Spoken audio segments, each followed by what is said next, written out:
The city had been dead for years, but it hadn't stopped bleeding. Pock-marked concrete stretched in all directions. Roofs collapsed under rusted steel beams. Rebar jutted from walls like fractured bone. The air carried the fine grit of powdered stone, stirred now and then by a wind that barely moved. Staff Sergeant Rachel Locke lay prone inside what used to be a hotel suite, eyes behind the cracked lens of her long-range scope. 800 meters out, the alley system where the extraction would run was just beginning to slip into shadow. The sun was dropping behind the ridge, and everything that remained of the skyline fractured it into shards of gold. Corporal Dana Kincaid moved with care behind her, checking the partial comms rig with a frown that never quite left her face. Her elbows nudged aside broken glass as she shifted. A rusted chair lay on its side in the corner. The floor beneath them was tiled in grit and fractured mirror, each step crunching in a way that betrayed position. The acoustics were worse than expected. Every adjustment echoed down the ruined hallway, bouncing back, delayed, and twisted. Rachel adjusted the tripod legs without speaking. Her rifle was matte black, low gloss, worn thin along the grip. She breathed in through her nose, slowly, counting down each beat to settle the tremor in her ribs. Her scope's inner lens had a thin hairline crack, just enough to ghost an edge across the far side of the field. She had memorized how to read around it. She never asked for replacement gear, not for something she could solve with stillness. Dana exhaled hard and checked the rangefinder again. 800.4. Wind out of the north-northeast. Dust layer just kicked up in quadrant 5. Visibility's going to slide when that hits. Rachel nodded once. Outside. The shadows lengthened. Far below, a single raven lifted from a broken windowsill across the next tower. It banked twice and vanished behind the concrete shell.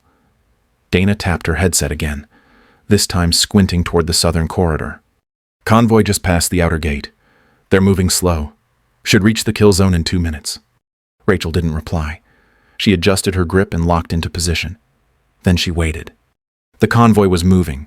Rachel Locke could see the dust trail curling along the far avenue before the vehicles appeared slow, deliberate, a tight column of armored transports threading the alley grid with caution. 2 city blocks ahead, the CIA asset was walking under armed escort, head down beneath a keffiyeh, flanked by 2 local militia with mismatched rifles and wary eyes. The pattern was familiar, but the timing felt off. From their perch inside the fractured husk of the hotel, Rachel kept her cheek pressed against the stock, scanning the alley sectors one by one, her cracked scope lens distorted at the edge, bending light just enough to pull verticals apart. She compensated by counting breath intervals, 1 on inhale, 1.5 on exhale. The trick wasn't seeing, it was remembering how light moved wrong across broken glass. Dana Kincaid was already running numbers. Her green notebook lay open on the floor beside her, grid overlays scribbled in thick black pen. She muttered wind speeds as she fed coordinates into the infrared sensor scope. Upper levels clear to floor 3. Nothing hot above that line. I'm getting low heat along corridor delta. But it's steady. Could be old ducting. Rachel didn't answer. Her focus drifted toward a corner rooftop where sunlight caught a mirrored fragment dangling from wire. The piece turned lazily in the breeze, a broken shard from a window once 20 stories up. It threw moving flashes onto a wall across the alley. The pattern sharp one moment, scattered the next. Below, the CIA team reached a split in the path. The lead escort raised a fist, pausing. Rachel tightened her grip. The convoy was half a minute out. Visibility had dropped just enough to complicate callouts. Shadows cut hard across the intersections, leaving black wells between shafts of pale fire orange. No sound from above. The echoes had flattened. The city felt hollow now. Dana whispered, "We're inside 90 seconds. QRF tracking parallel lane. Grid says good angle, but that side slope." She stopped. Her tone changed. "Rachel, check west quadrant, 5 floors up. Left window. I caught something." Rachel adjusted her angle with half a movement. Her breath stilled. A shimmer crossed the pane, not a reflection, a glint. She watched. The mirrored glass rotated again. The city shifted slightly. Nothing moved in the window itself. No figure. No muzzle. But something had been there. Dana waited. "You see it," Rachel replied evenly. "I saw the light change." She didn't fire. Her finger hovered, resting. She rechecked wind. The CIA team had resumed movement. The QRF turned the final corner. The whole corridor had fallen silent now, save for the creak of the dangling glass. Rachel locked her body into position and lowered the magnification. No fire yet, no call. The flicker might come again. And if it did, she'd wait to see it twice. The shot split the city in half. One sharp crack, stretched flat by distance, bounced through alleys and concrete shells like it had no source. Rachel Locke didn't move for half a second. She knew it wasn't her. She knew it wasn't Dana. But it was real. Below, one of the CIA escorts dropped to the ground. The body twisted sideways, half spun by the force, then stilled. The asset dropped prone. The second escort threw himself into cover behind a rusted truck, dragging the operative by the collar. Contact. Dana's voice hitched up half a note. "Rachel, where was that west angle 6 floors?" Rachel was already scanning. Her hands moved, but her breathing didn't change. Her scope glided across the upper quadrant, where afternoon light bounced off glass in layered arcs, too many broken surfaces, too much distortion. She slowed, tracked. Nothing. Dana swept her rangefinder and lifted the scope again. The grease pencil in her hand snapped against the overlay. She cursed and grabbed a spare. That shot wasn't from the roof. Lower tier, somewhere midline. Refractions screwing it up. The radio buzzed through half a phrase. Echo confirm casualty. One down, advise. No angle. No echo return. The reverb had shifted again. Too many vertical shafts. Too many broken chambers. Rachel kept searching. The convoy slammed to a halt. 2 soldiers leapt from the second vehicle, rifles sweeping. The front Humvee jerked sideways, backing behind a shattered fountain. One driver barked orders over open comms, but his voice barely cracked the static. The alley was suddenly still. A side mirror from a nearby wrecked car spun slowly on its hinge, catching the dying sun in an odd, flat glimmer. Rachel's eye twitched. She didn't adjust. "Rachel." "That was precision," Dana said, still working her overlays. "Not panic." He waited. "He's clocked us." He knew when to strike. Rachel didn't speak. Her grip was firm, her shoulder locked into the brace, but she hadn't fired. She had nothing to fire at. She scanned the window Dana had marked 6th floor, west quadrant. The glass there was gone, but the light made it shimmer like it was still intact. There was no movement, no muzzle, no shape, just distortion. Dana tried again. Could have been staged reflection? Off the panel, maybe. "You think it was to test response?" Rachel's voice was quieter now. "It was to show us who's watching who." Below, the remaining escort kept the asset low behind debris. The QRF hadn't returned fire. No one could confirm where the shot had come from. Rachel shifted her scope to wide view. All angles, all windows.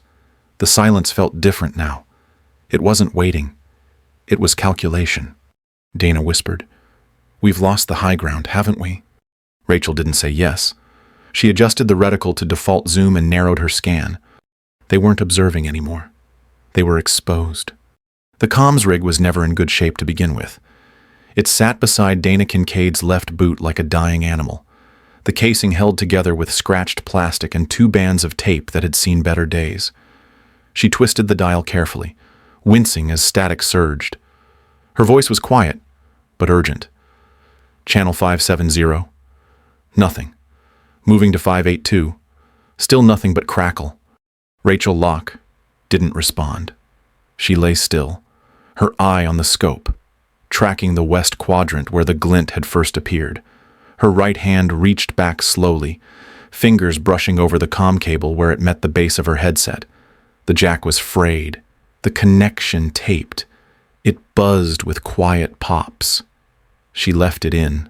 589, Dana said under her breath. Hold. I've got something. They both paused. The static thinned.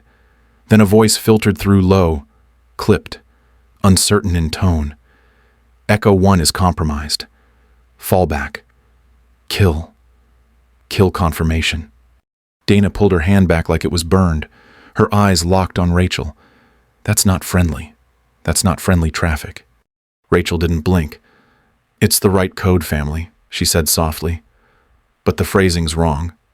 Too spaced. It sounded rehearsed. Like a recording. Dana checked the antenna again.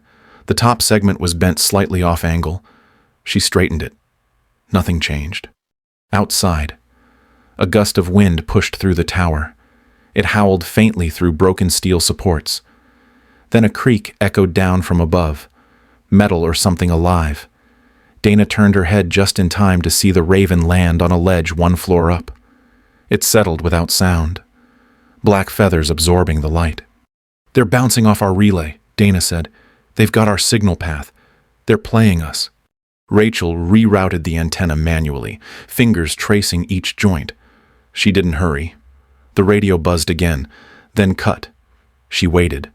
One more burst broken cadence, like a machine trying to imitate stress.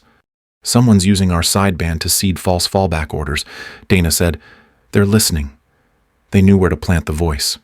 Rachel didn't look at her. She flicked the main switch on the rig and powered it down. The radio went silent. She pulled her hand back and adjusted her scope without lifting her face from the sightline. We're off the net now, she said, barely audible. Stay low. No more calls. The glint came from the east tower, 3 floors up, where a section of shattered panel glass still clung to a rusted frame. Rachel Locke saw it as a flicker too linear, too consistent, the angle too clean to be random. Her finger tightened slightly against the rifle's trigger guard. She didn't blink. It didn't look like a muzzle flash, but it didn't look like nothing either. I've got movement, Dana Kincaid said, already sliding her transparency sheet over the scope overlay. Her grease pencil hovered, trembling at the edge. Angle's bad. I'm getting a return off the 3rd window standby. I'll triangulate. Rachel's voice was low. Stop. Dana hesitated, her hand half committed. That's too clean, Rachel said. That's placed. Dana frowned but stepped back from the scope. The pencil marked a partial arc before her palm smudged it. You think it's a mirror trap? I think it's bait. They waited. The building across from them leaned inward slightly from structural collapse. Concrete slabs canted at odd pitches. Glass clung to the steel only in fragments. One shard, long and narrow, turned slowly on a single thread of twisted wire. It caught the dying sun just enough to cast a fresh line of shimmer across a neighboring balcony. The motion wasn't erratic. It moved like it was being guided. Rachel moved low, eyes never leaving the upper frame. The crunch of glass under her elbow echoed louder than it should have. She paused, steadied her breath. Another flicker crossed the wall 2 sectors over. Then, a second flash came. Different angle, sharper edge, and this time, the sound followed it a sharp whistle, and then a heavy crack against the inner wall just behind Dana's shoulder. The concrete chipped with force. Dust fanned out, and a chunk of old rebar splintered from its mooring. Dana dropped flat with a yelp, pencil skidding across the floor. Her range card fluttered sideways, catching on a broken tile. A shard of glass spun slowly beside her, catching light from both sides. Ricochet, she said, voice tight. Not from the east. That came from behind the north beam.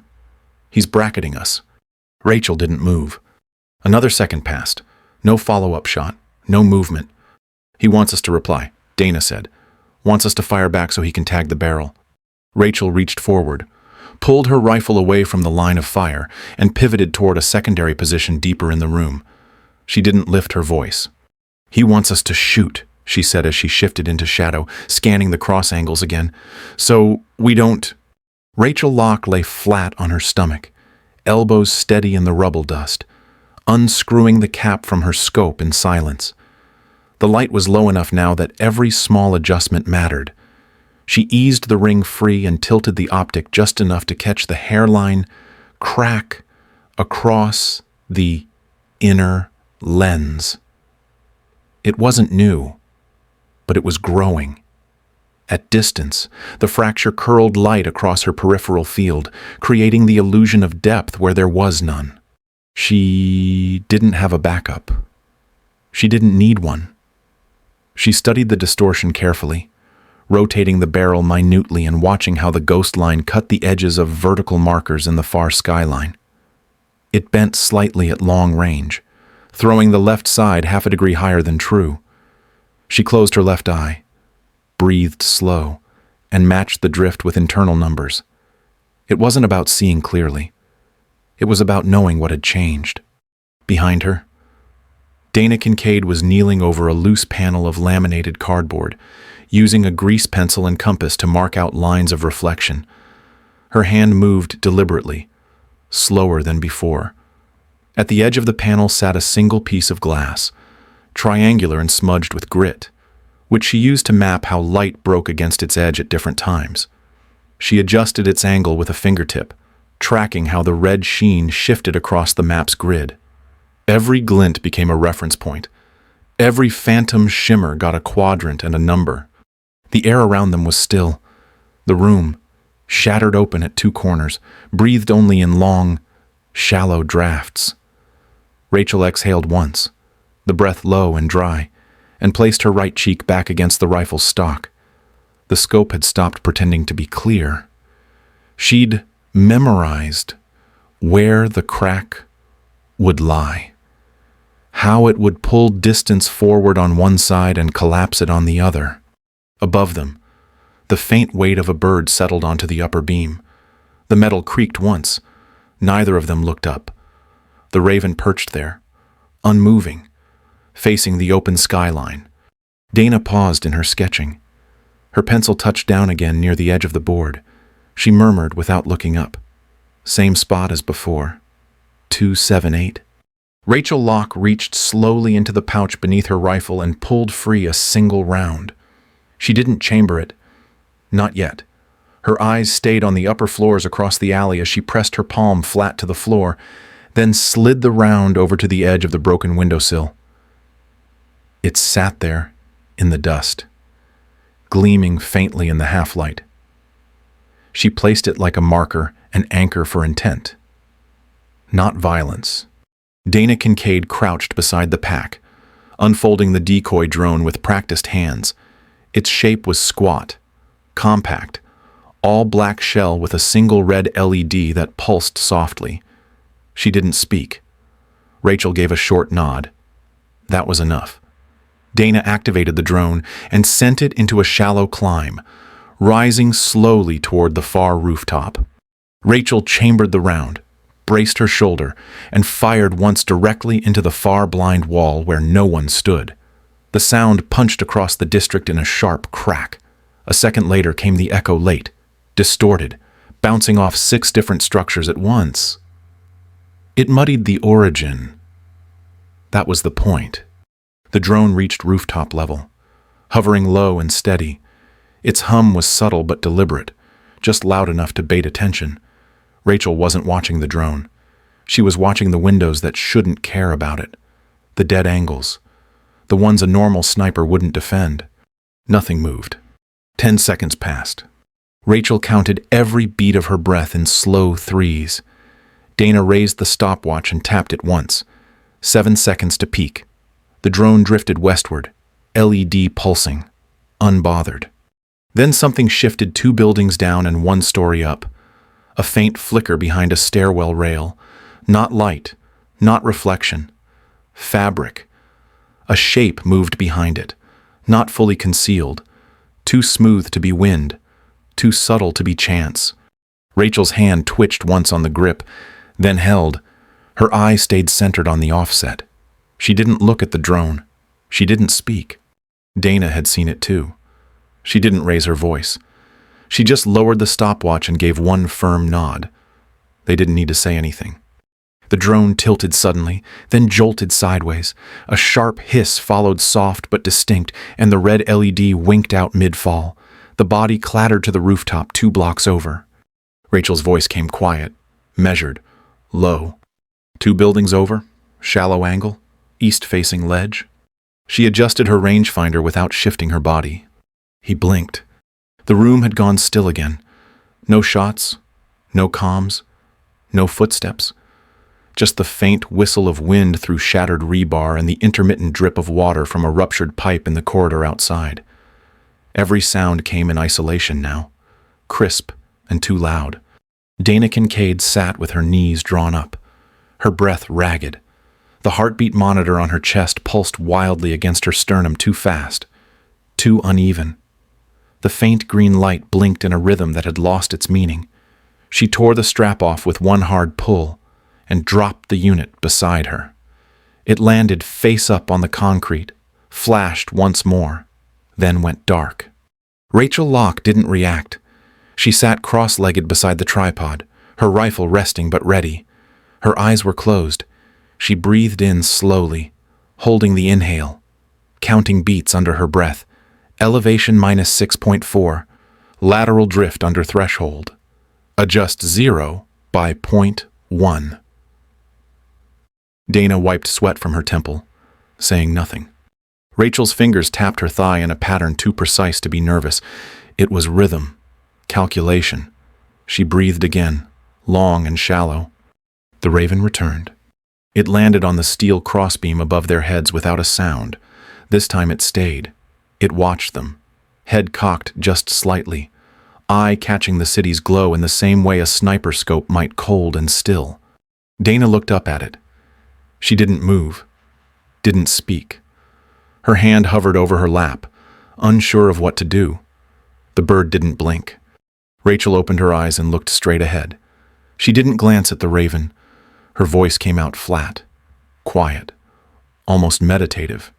"If you see the same bird twice," she said, "he's walked the same roof." Dana didn't answer. Her eyes were still locked on the bird. Its feathers stirred slightly in the breeze. The city beyond it stretched out in silence, shadow and fracture, shimmer and ruin. No music, no radio, no familiar rhythm, just the tension between each breath. Rachel shifted her weight slightly, adjusting the sling across her chest.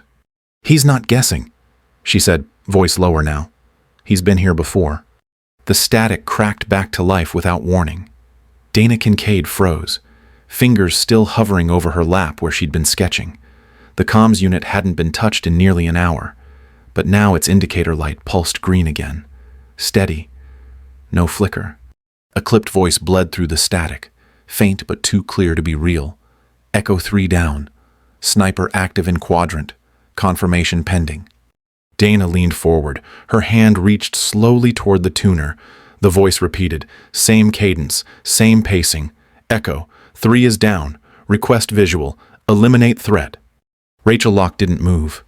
She had already shifted her focus from the scope to the blinking comms rig. The voice wasn't asking for help. It wasn't even broadcasting stress. It was smooth, practiced. Dana started running a packet trace off her portable receiver.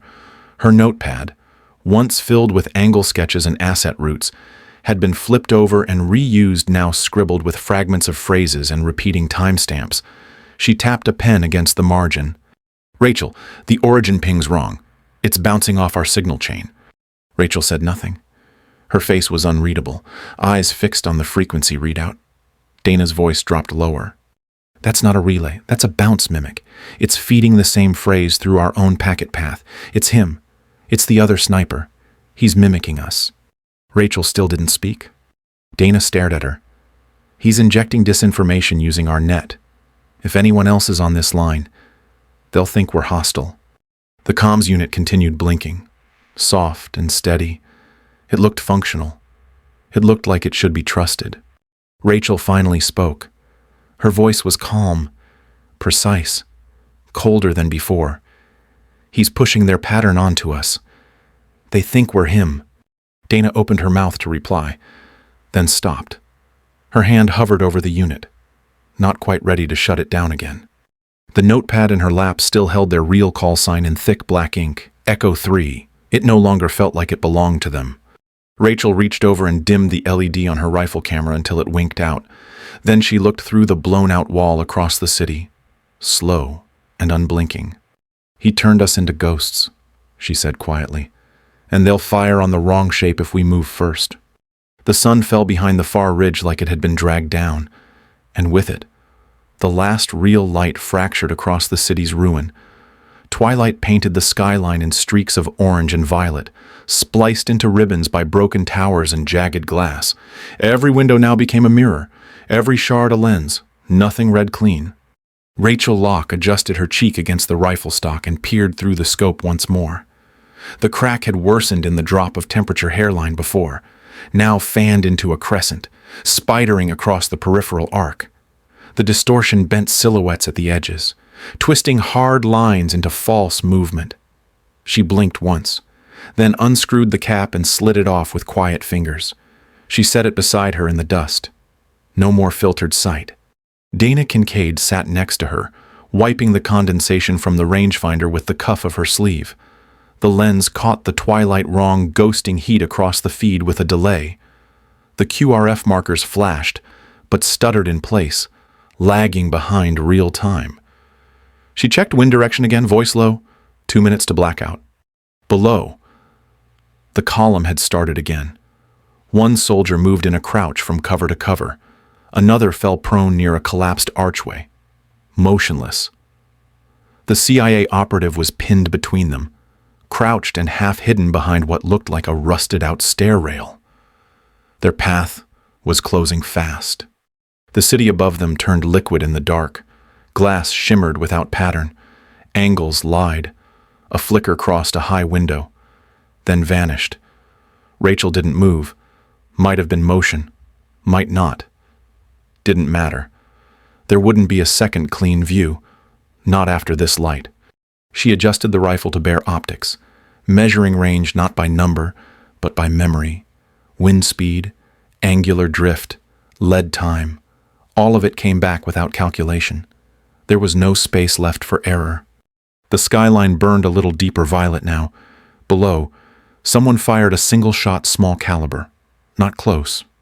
Not theirs. Dana pressed her back against the concrete and didn't speak. Her fingers hovered near the tablet but didn't touch it. Rachel let her breath settle once more, then whispered, "Next move's his or mine." Rachel Locke tracked the skyline without urgency. The optics were bare now. No magnification. No overlays. Just her eye to the barrel and memory to measurement. The light had flattened into gray-violet bands. Too dark for contrast. Too bright for true shadow. The city reflected itself again and again, fractured in 100 warped glass panels. All of them told lies. But one told the wrong lie. It was the panel on the 7th floor. East side. Not the window itself, but the broken mirror beside it hung crooked, warped with age, its edge dusted in fine grit that had settled untouched for days. Except now there was a streak, a drag mark, barely visible. Something had shifted behind it, just enough to change the pattern of dust on the inner lip. Rachel exhaled. Her fingers settled. She tuned everything else out. There was no breath in her chest, only pause, no wind to measure, only weight. Her heart beat once. And she fired. There was no dramatic crack, just the controlled hiss of gas release, the mechanical punch of recoil, and the soft scrape of the casing rolling to a stop beside her boot. The panel didn't shatter, it tilted. There was no shape behind it now. Rachel didn't speak. She kept her position, steady and low, eyes still locked on the east tower. Dana Kincaid hadn't seen the shot lined up. She had only seen Rachel's hand tighten, the breath disappear, and the silence that followed. She didn't ask for confirmation. She just looked across the ruined skyline and waited. Then, from somewhere farther off, the Raven fluttered upward into view. It circled once over the same ledge where it had perched earlier, then disappeared behind a slanted wall. The QRF hadn't moved yet. The CIA asset was still down behind cover, somewhere in the layered angles of the city. The tension didn't ease. but something had shifted.